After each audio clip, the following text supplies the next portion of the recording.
Netflix now hosts some of the most popular and beloved anime available. Most Western households are now rocking at least a basic plan for Netflix, which means now, more than ever, anime is easily available for the average viewer to just stumble across. And with the continuing success of a lot of Netflix original movies and TV shows, it was inevitable that they would turn their attention to this new strengthening market within animation. And thus the legacy of Netflix anime adaptations was born. You likely already know that this ploy has historically not worked out very well. So how is it that in 2023, Netflix not only succeeded at an anime adaptation of one of the big three anime, but also got the seal of approval and applause from both audiences and the original mangaka? The original Netflix One Piece teaser trailer gained an overwhelmingly positive reception, with fans from all walks of life actually allowing themselves to get excited over the prospect of a successful adaptation. The trailers were looking promising, gaining millions of views and hundreds and thousands of likes. And so when the series eventually launched on Netflix's platform on August 31st, 2023, people were eagerly tuning in. And judging by the 86 tomato meter score on Rotten Tomatoes, and of course the 8.3 rating on IMDb, it was clear that Netflix had struck gold. In the initial 8 episodes of season 1, we're introduced to the early core cast of the Straw Hat Pirates. Well, with the exception of Chopper, who was planned to be introduced in season 2. Each episode covers a storyline which allows each individual character to not only shine, but also have their own background and growth. And although that very much sounds like it could be a rush, especially with how many core characters they do introduce in just season 1, it actually does a really good job of making the episodic flow feel organic and making the world of Luffy and his friends feel lived in. With the approximate 8-hour runtime of season 1, adapting 95 chapters out of 1091. Now, as somebody who has tried and failed to get both into the original One Piece manga and anime series,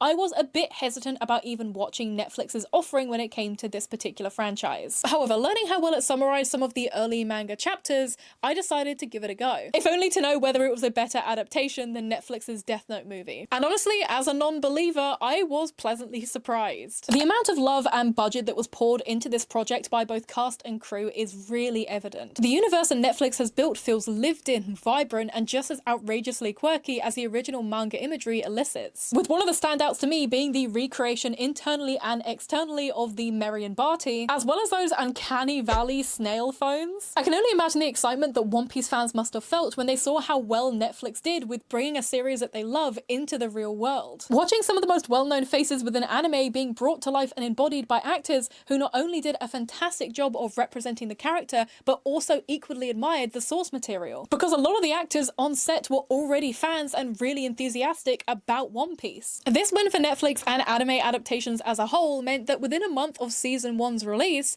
Oda, the original creator of One Piece, shared a video online confirming that season 2 would be coming to Netflix.